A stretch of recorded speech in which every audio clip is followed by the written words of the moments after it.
Allez, on se retrouve pour la suite de notre chapitre 15 sur le système respiratoire.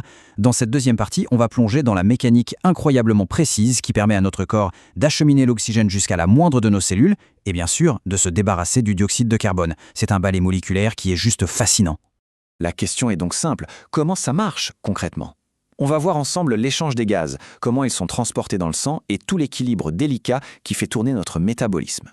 Bon, avant toute chose, pour bien piger comment fonctionnent les poumons, il faut qu'on voit comment on mesure leur performance. Et pour ça, on utilise une technique qui s'appelle la spirométrie. Alors, regardons ce graphique. Ça, c'est un spirogramme. Il trace le débit d'air en fonction du volume pulmonaire.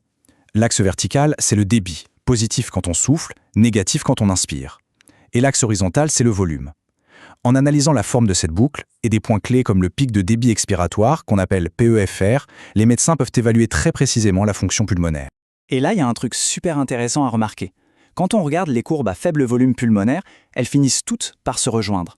C'est ce qu'on appelle la région sforzo-independent, autrement dit, indépendante de l'effort. Ça veut dire quoi? Ça veut dire que même si on souffle de toutes nos forces, à un certain point, le débit d'air est limité, il ne peut pas aller plus vite. La question c'est pourquoi? Eh bien, la clé du mystère, c'est ce fameux point d'égale pression. Lors d'une expiration forcée, on contracte nos muscles, ce qui augmente très fort la pression autour des voies aériennes. Cette pression finit par devenir si forte qu'elle écrase les plus petites bronches. À cet endroit précis, la pression à l'intérieur est la même qu'à l'extérieur. Si on force encore plus, on ne fait qu'aggraver la compression sans augmenter le débit. C'est une imitation purement physique et c'est un concept fondamental pour diagnostiquer les maladies obstructives. Ok, maintenant on change complètement de perspective, on va zoomer à l'intérieur même des poumons pour voir quelque chose d'assez contre-intuitif. Ils ne fonctionnent pas de manière uniforme. La gravité en fait a un rôle majeur et crée différentes zones fonctionnelles.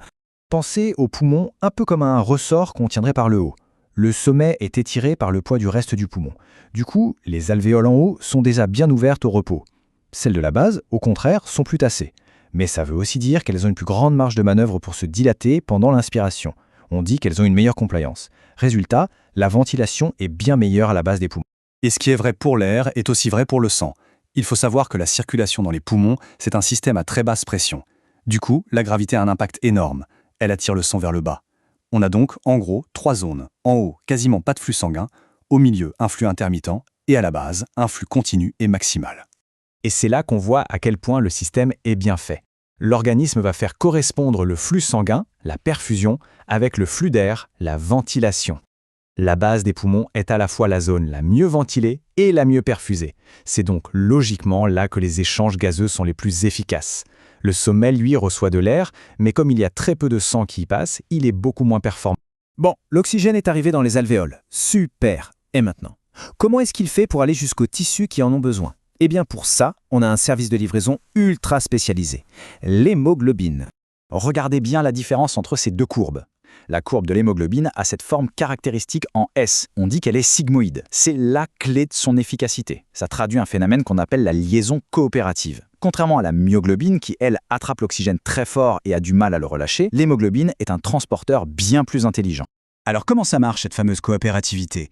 C'est presque de la mécanique en fait. Quand une première molécule d'oxygène se fixe sur l'hémoglobine, elle tire sur l'atome de fer, ce qui déclenche un changement de forme de toute la structure.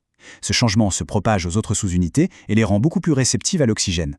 C'est un véritable effet domino. Plus il y a d'oxygène lié, plus c'est facile pour les autres de se lier. Et ce n'est pas tout. Cette courbe peut bouger. Si elle se déplace vers la droite, ça veut dire que l'hémoglobine a moins d'affinité pour l'oxygène, donc elle le relâche plus facilement. Et qu'est-ce qui provoque ça? Une augmentation du CO2, une baisse du pH, une hausse de la température, bref, exactement les conditions qu'on trouve dans un muscle qui travaille dur. C'est ça, le fameux effet Bohr. L'hémoglobine livre plus d'oxygène précisément là où il y en a le plus besoin. C'est une efficacité redoutable. Parlons maintenant du monoxyde de carbone, le CO. C'est un véritable poison. Et voilà pourquoi. Il se lie à l'hémoglobine plus de 200 fois plus fortement que l'oxygène. Il prend sa place de façon quasi définitive, ce qui bloque complètement le transport d'oxygène et mène à l'asphyxie des tissus. L'exemple de la viande est assez parlant. Quand on la traite au CO, elle garde sa couleur rouge vif parce que l'hémoglobine est verrouillée par le CO et ne peut plus réagir avec l'oxygène. Allez, on a livré l'oxygène. Maintenant, il faut faire le trajet inverse. Comment on se débarrasse du déchet produit par nos cellules, le dioxyde de carbone, pour le ramener jusqu'au poumon? Alors il y a 3 chemins possibles. Une toute petite partie, environ 5%, est simplement dissoute dans le plasma. Une autre partie, à peu près 21%, s'accroche directement à l'hémoglobine. Mais le gros du bataillon, la grande majorité, soit 63%, va être transformé en ion bicarbonate à l'intérieur des globules rouges. C'est de loin la voie la plus importante. Et là, il y a une star qui entre en jeu, l'anhydrase carbonique. Cette enzyme est une vraie fusée, l'une des plus rapides qu'on connaisse. Elle permet de convertir quasi instantanément le CO2 en bicarbonate pour qu'il puisse être transporté. Et le truc est doublement génial. Souvenez-vous de l'effet Bohr. Les protons qui sont produits dans cette réaction vont se lier à l'hémoglobine et l'aider à larguer son oxygène. Tout est parfaitement coordonné. Et une fois qu'on arrive au poumon, eh bien c'est simple. On rembobine tout le film.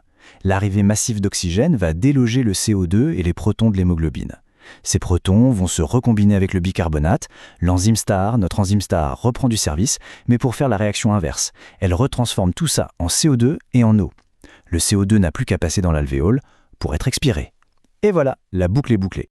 Bon, en résumé, pour conclure cette partie, récapitulons les points essentiels qui font de ce système un modèle d'efficacité. On a donc vu que la spirométrie nous permet de comprendre les limites physiques du souffle. On a vu comment la gravité, loin d'être un problème, permet en fait d'optimiser le rapport entre ventilation et perfusion. On a décortiqué le rôle de l'hémoglobine, qui grâce à l'effet Bohr est bien plus qu'un simple taxi à oxygène. Et enfin, on a vu le transport ingénieux du CO2 sous forme de bicarbonate.